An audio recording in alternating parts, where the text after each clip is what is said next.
Well, Dave, in terms of performances, where does that rank up in Durham Wildcats' brief time in the BBL? Well, I think, we had a really good spell against the Eagles when they beat us a few weeks ago, and a really good spell against some other teams, Worcester in particular, but we never did it for 40 minutes. Tonight, okay, we maybe had a little bit of a slippage in the third quarter, but I think overall we played well for 40 minutes. I mean, it started out with all those three-point shots going in from Brad. He just had one of those amazing games where everything goes in. Yeah, I mean, we've got a lot of three-point weapons. They don't necessarily connect all the time, but when they do, we're hard to guard because people have to come out, and that gives Keister a little bit of room inside. And, the guy nobody thinks about on our team is Sam Johnson. Nobody ever mentions him, but this kid has only been playing for 3 years. He's going to be a tremendous player in the longer term. And it's one of those things, I named Brad there, I could have named a whole host of guys. Bucci was tremendous, Keister in on the rebounds, Page attacked the basket really well, and a huge number of assists for your guys. That must really please you. That's what's really been pleasing me in the last few games. We've had 22, 25, 26. And if you move the ball like we did tonight, sometimes we haven't always taken care of it as well as we could, but tonight we pretty much took care of it. But I'm just so proud of the guys. And offensively, 98 points on the board, proving you can put big numbers up. Yeah, that's our third or fourth 90 of the year. We've hit the ton once. I think that's something, we have to do. Obviously, defense is always going to be important, but if we can become a scoring threat, that makes it difficult for the other team to do sort of the things they've been taking us out of our game with. Well, Gavin, I know you'll be disappointed with that, but sometimes you run into a team that's just red hot. Well, they were red hot, but at the same time, I don't think I've seen a Plymouth Raiders team play worse ever.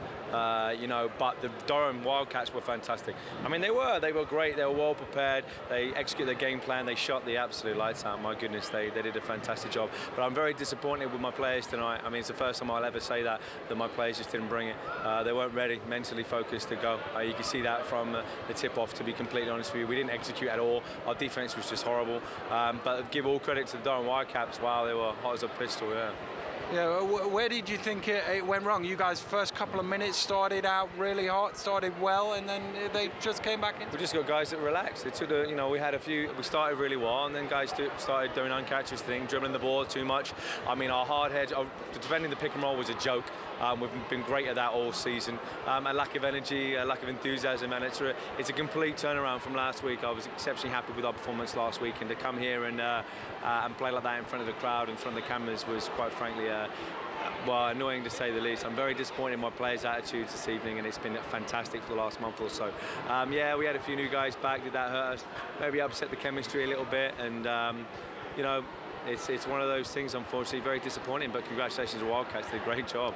Well, Jamie, if we look back over this game, really an excellent display from the Wildcats. Started in that first quarter with all those three-pointers. Yeah, it was an excellent shooting display from the Wildcats. Especially Raguanani. He's shot the ball as well as I've seen an individual shoot the ball here in the last couple of seasons for sure. And sometimes you get a performance like that, a standout performance, but actually it was only just a little bit better than the rest of his team, because we saw the likes of Page attacking the basket really well, Bucci, smart, veteran savvy. Yeah, I mean, as we mentioned, during the game, that they had guys that played to their strengths. They did what they do well. Keister rebounding the ball, was exceptional under the basket, caused Raiders a lot of problems defensively. Keith Page, really impressive display from a young British point guard, getting to the basket at will, and obviously the veteran savvy of Ralph Bucci, who just ran the show basically. Yeah, and Gavin very unhappy with his team at the end. Were there any positives you could see for the Raiders? Not too many, if I'm honest. I think that was, Gavin mentioned about, it was one of the worst displays that he's seen from a Plymouth Raiders team, especially during his coaching tenure.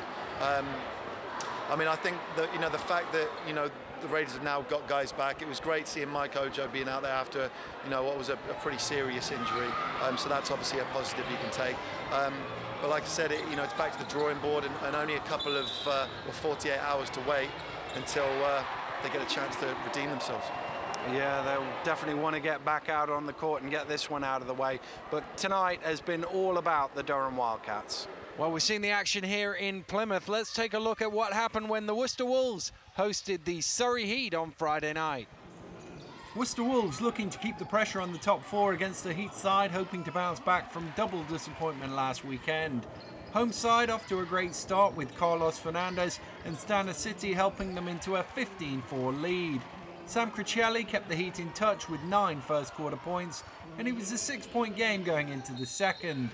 Heat netted 8 straight to tie the game at 21-21 and bagged the last 7 points of the half to lead 45-38 at the interval. Chavez Holmes stretched the Surrey lead to 10 early in the third, but a run of 14 points to 3 by the Wolves had them back ahead with 6 minutes to play. The visitors were back in front with less than 2 minutes to play before 4 foul shots from Worcester had them 83-80 ahead, but Sam Cricelli hit an overtime-forcing 3-pointer on the buzzer against his old team. Having got themselves into the extra period, the Heat took full advantage, scoring 8 of the first 9 points to lead 91-84. Kai Williams cut the gap back to a couple of points, but the Heat made sure from the free throw line down the stretch. Final score, Worcester Wolves 91, Surrey Heat 97 after overtime. Roundup of all the action this weekend then. Whilst we were watching Durham win, Newcastle crushed the Tigers, Surrey enjoyed an impressive comeback to win by 6 in overtime at Worcester.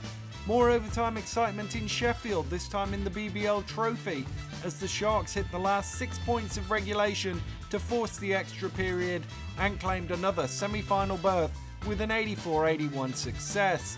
More misery for Mersey on Sunday, beaten by the Raiders, whilst Durham capped a great weekend with victory in Cheshire. Mike Baldarelli with 6 3-pointers this time around in their 94-82 success. Here's the league table then. Newcastle moved clear of Leicester, who had the weekend off. Surrey closed the gap and they're 2 points ahead of Plymouth. Glasgow stay in 5th thanks to Worcester's loss, whilst it's really bunched up behind them in that race for the last 2 playoff berths. Durham, the big movers, 2 wins takes them up to joint 9th, but only 2 points and 2 defeats separate 5 teams down there. It's going to be some race for those playoff places. Great victory for Durham down here in Plymouth, and next week we're at the other end of the country. We're in Glasgow, where Sterling Davis's Rocks will play host to the Cheshire Phoenix. That's Glasgow Rocks versus Cheshire Phoenix, Tuesday 5th of February, Sky Sports 3 at 8 p.m. Hope you enjoyed tonight's action. We'll see you next week. Goodbye.